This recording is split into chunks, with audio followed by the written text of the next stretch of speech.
Ang gabi sa Bantay Dagat ay hindi kailanman naging ganito katahimik. Ang hangin ay tila tumigil sa pag-iihip at maging ang mga alon ay tila takot humampas sa pampang.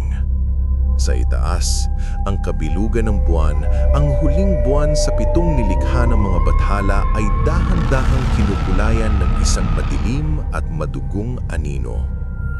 Ito ang laho, ang oras ng paniningil.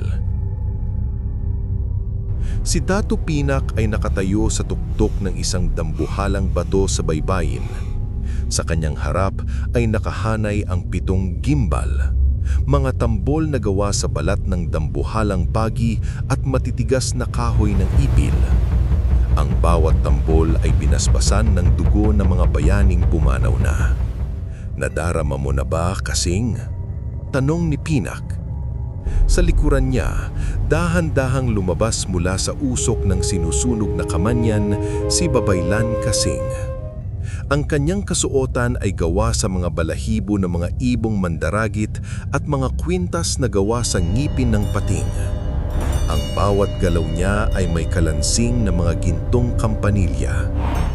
Ang tubig ay kumukulo na sa kailaliman, Pinak. Sagot ng matanda.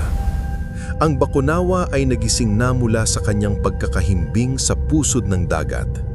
Galit siya, gutom siya, at ang buwan ang taning bagay na nais niyang lamunin para tuluyang balutin ang mundo sa walang hanggang kadiliman. Biglang niyanig ang buong isla. Isang dambuhalang tunog ang umalingaw-ngaw mula sa dagat. Ang tubig ay umunit, naglalabas ng mga singaw at lumang lumot. Sa abot tanaw, ang tubig ay nahati. Isang anino na mas malaki pa sa alinmang bundok sa Visayas ang dahan-dahang lumitaw. Ang mga mata ng dambuhalang bakunawa ay tila 2 dambuhalang sulo ng kulay lila. At ang kanyang mga kaliskis ay kumikinang sa ilalim ng naghihingalong liwanag ng buwan. Simulan na ang ritual. Huwag hahayaang mabalot ng katahimikan ng gabi. Ang katahimikan ay imbitasyon para sa kanyang pagsakmal. Hinawakan ni Datu Pinak ang kanyang mga pamalo. Sa isang malalim na paghinga, hinampas niya ang gitna ng pinakamalaking tambol.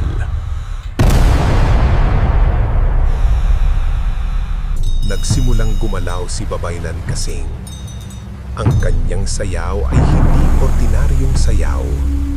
Ito ang dugso ng langit at dagat. Ang bawat hakbang niya ay tila sinusukat ang galit ng bakunawa. Itinaas niya ang kanyang mga kamay, tila sinusubukang abutin ang buwan na ngayon ay kalahati na ang kulay pula. Ibalik mo ang liwanag! Hiyaw ni Kasing sa gitna ng kanyang pag-ikot. Ang buwan ay hindi sa iyo o bathala ng kalaliman. Sumabay ang iba pang mga mandirigma sa pagtambol. Isang masalimuot at nakakangilong ritmo ang nabuo. Ang tunog ay nagsilbing isang pader ng enerhiya. Ang bakunawa na malapit na sa abong langit para sakmalin ang buwan ay napaatras ng bahagya. Ang mga alon na nililikha ng kanyang paggalaw ay nagbabantang lunurin ang buong nayon. Ngunit ang bawat dagundong ng tambol ay tila nagpapatigas sa tubig sa paligid ng pampang. Ngunit ang bakunawa ay hindi madaling mapasuko. Binuksan niya ang kanyang dambuhalang panga.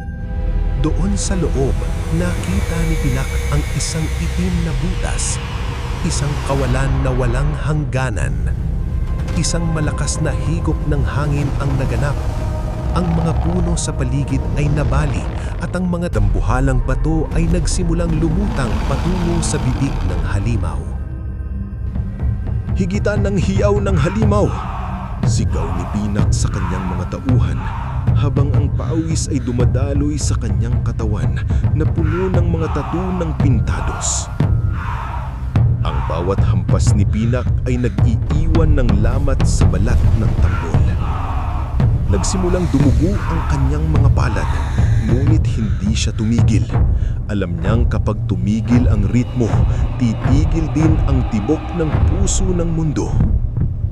Si Babay Lang Kasing ay nasa gitna na ng isang trance. Ang kanyang mga paa ay hindi na tila tumatapak sa lupa. Ang kanyang mga boses ay nag-iba. Naging boses ito ng mga ninuno. 1,000 tinig na sabay-sabay na nagmamakaawa at nag-uutos.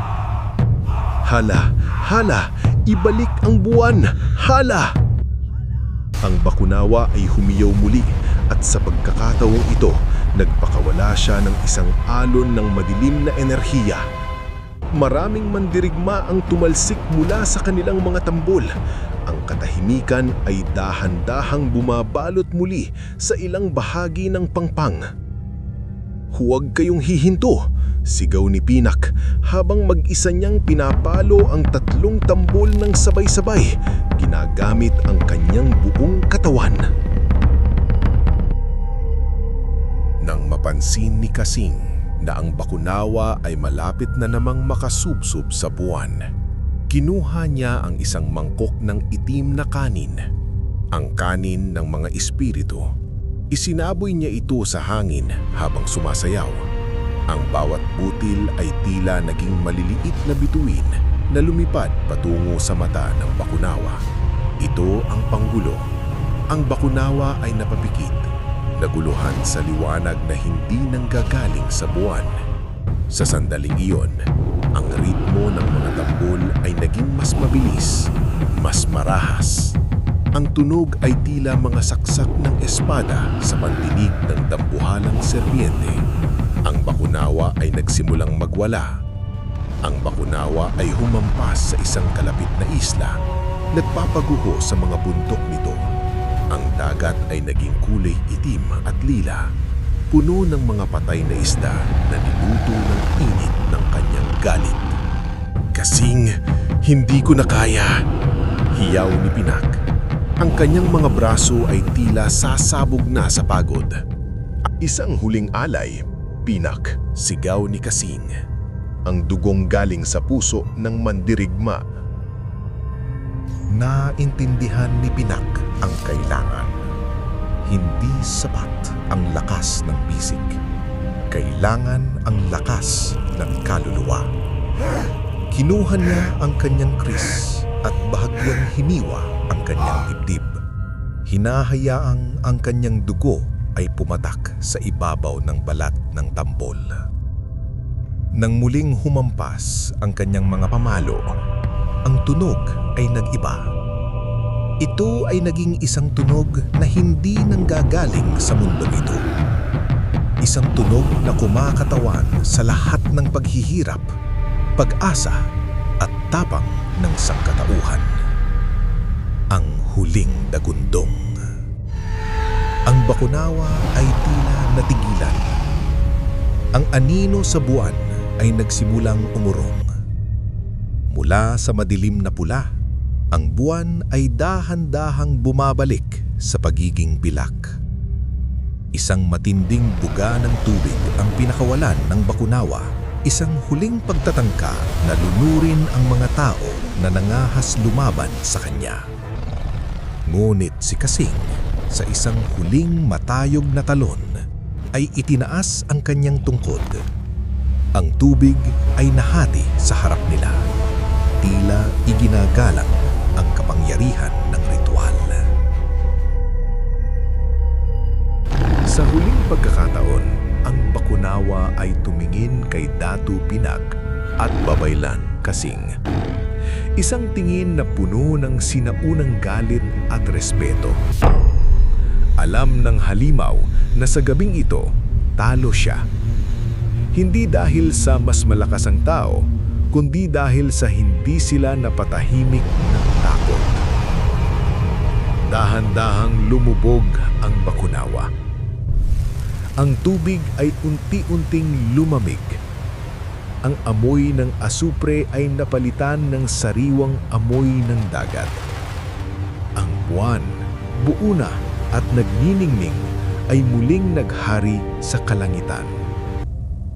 Napaluhod si Datu Pinak.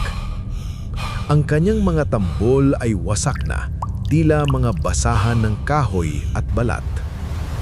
Ang kanyang mga kamay ay puno ng sugat, ngunit ang kanyang mga mata ay nakatingin sa langit. Si Babaylan kasing ay dahan-dahan ding bumalik sa lupa. Ang kanyang mga kampanilya ay huling tumunog bago siya tuluyang humiga sa buhangin. Pagod, ngunit buhay.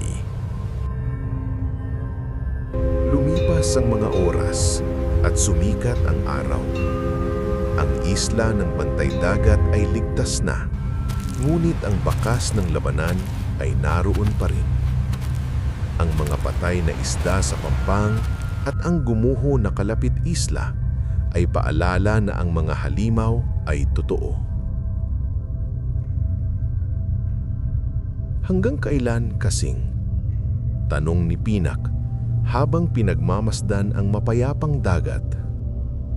Hanggang sa muling magutom ang langit, sagot ng Babaylan. Ang bakunawa ay hindi namamatay. Siya ay naghihintay lamang sa susunod na pagkakataon na makita ang ating kahinaan. Hanggat may mga tambol na handang tumunog at mga paa na handang sumayaw, mananatili ang liwanag. Tumayo si Datu Pinak at binuhat ang mga wasak na tambol. Alam niya, kailangan niyang gumawa ng mga bago. Dahil sa mundong ito ng mga engkanto at halimaw, ang katahimikan ay panandaliang lamang. May mga kuwento ba kayo ng kababalaghan? I-share niyo ang inyong mga karanasan sa comment section. Maraming salamat sa pakikinig at hanggang sa susunod na kwentong kababalaghan dito sa ating channel.